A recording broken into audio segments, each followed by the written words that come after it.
Assalamualaikum teman-teman kelas 5. Bertemu kembali dengan Bu Ari di pelajaran matematika tentang pengolahan data. Adakah yang masih ingat tentang data yang sudah kita pelajari di kelas 4? Iya, data adalah keterangan yang diperoleh berdasarkan fakta. Apa sih contoh data itu? Contoh data misalnya, data nilai matematika, data berat badan siswa, data tinggi badan siswa, atau data ukuran sepatu siswa di kelas 5. Cara pengumpulan data. Untuk mengumpulkan data dapat dilakukan dengan cara pertama, pencatatan langsung.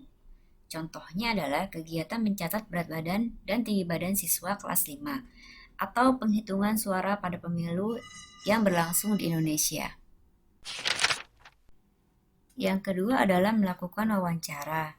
Wawancara adalah tanya jawab dengan seseorang untuk dimintai keterangan akan suatu hal. Misalnya, kamu ingin mengetahui kondisi penduduk suatu daerah, maka kamu bisa mewawancarai dengan kepala daerah di wilayah tersebut. Nah, data yang kamu dapat, kamu tulis atau kamu rekam ya. Yang ketiga adalah penelitian. Contohnya, jika kamu ingin mengetahui jenis kendaraan yang paling banyak melintas di daerah sekitar rumah kamu atau di sekolahmu dalam beberapa jam, kamu dapat membuat posko sederhana di pinggir jalan bersama temanmu dengan terlebih dulu membuat daftar jenis kendaraan seperti berikut.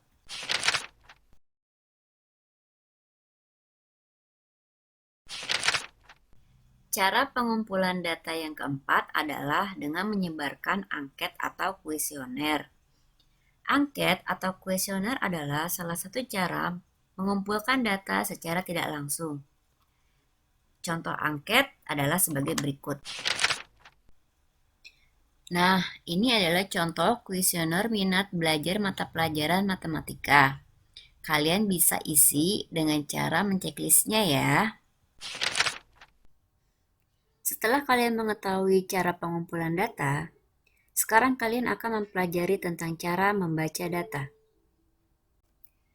Data yang telah dikumpulkan dapat disajikan dalam bentuk daftar, tabel, atau diagram. Data yang telah disajikan dapat lebih mudah dibaca dan dipahami. Membaca data berarti menyebutkan informasi yang ada pada sajian data.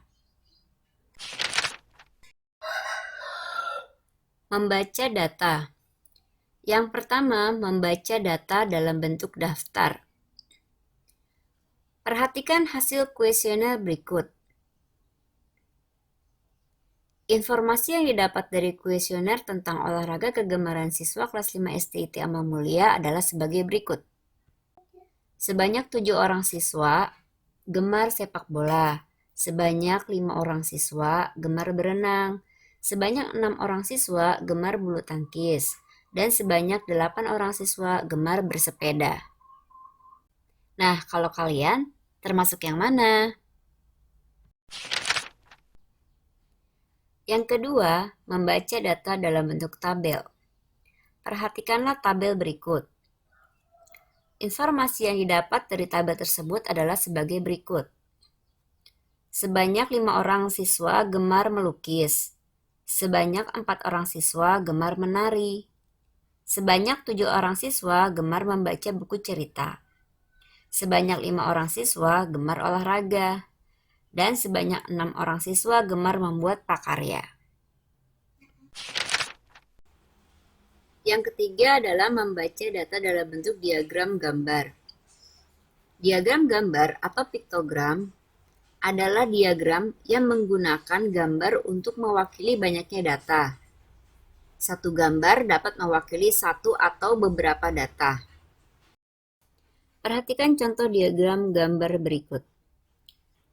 Informasi yang dapat diperoleh dari diagram gambar di atas adalah sebagai berikut.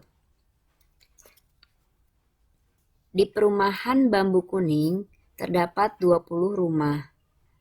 Di perumahan Jatimas terdapat 30 rumah. Di perumahan Dahlia terdapat 50 rumah. Di perumahan Sonakeling terdapat 30 rumah. Dan di perumahan Jati Belanda terdapat 40 rumah. Menurut kalian, manakah perumahan yang paling padat penduduknya? Yang keempat, membaca data dalam bentuk diagram batang. Nah, kalian sudah belajar tentang diagram batang di kelas 4 bukan? Coba ingat-ingat kembali. Apa sih yang dimaksud dengan diagram batang itu? Ya, diagram batang merupakan diagram yang menyajikan data dalam bentuk batang-batang persegi panjang. Diagram batang dapat dibuat secara tegak atau mendatar. Perhatikan contoh diagram batang berikut. Informasi yang dapat diperoleh dari diagram batang nilai matematika kelas 5 adalah sebagai berikut. Sebanyak 4 orang siswa mendapatkan nilai 5. Sebanyak 7 orang siswa mendapatkan nilai 6. Sebanyak 5 orang siswa mendapatkan nilai 7. Sebanyak 9 orang siswa mendapatkan nilai 8. Sebanyak 6 orang siswa mendapatkan nilai 9. Dan sebanyak 2 orang siswa mendapatkan nilai 10. Coba kalian hitung berapakah jumlah siswa di kelas 5 tersebut. Yang kelima adalah membaca data dalam bentuk diagram garis. Diagram garis merupakan diagram yang menyajikan data dalam bentuk titik-titik yang dihubungkan menjadi garis lurus. Diagram garis biasanya digunakan untuk menyajikan data perkembangan atau pertumbuhan suatu hal dari waktu ke waktu setelah melakukan pengamatan. Perhatikan diagram garis berikut.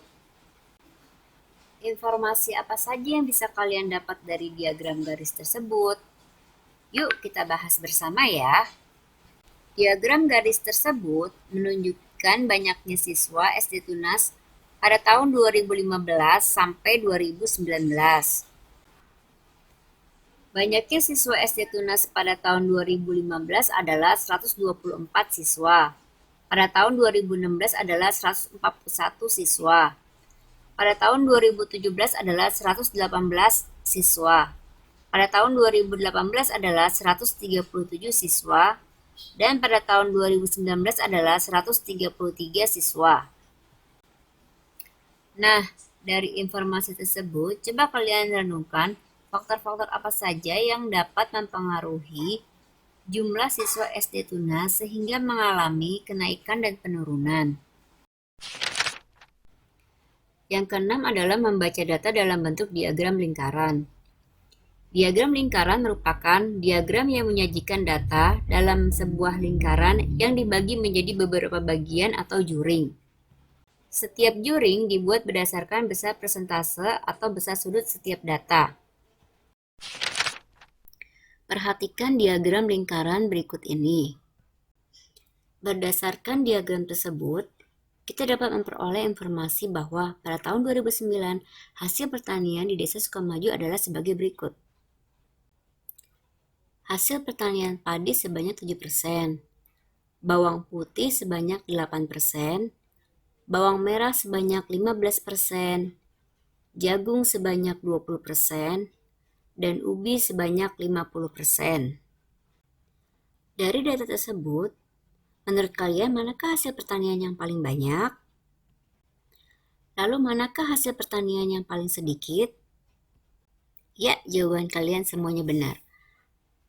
Ubi merupakan tanaman hasil pertanian yang paling banyak dan padi merupakan tanaman hasil pertanian yang paling sedikit pada tahun 2019 di Desa Sukamaju. Nah, sekian dahulu penjelasan Bu Guru tentang pengumpulan data dan cara membaca data. Apabila ada yang kurang jelas atau tidak kalian pahami, kalian boleh tuliskan pertanyaan kalian dan kirimkan kepada Bu Guru. Terima kasih untuk perhatian teman-teman kelas 5 semua. Wassalamualaikum warahmatullahi wabarakatuh. Bertemu lagi dengan Bu Ari di pengolahan data bagian kedua.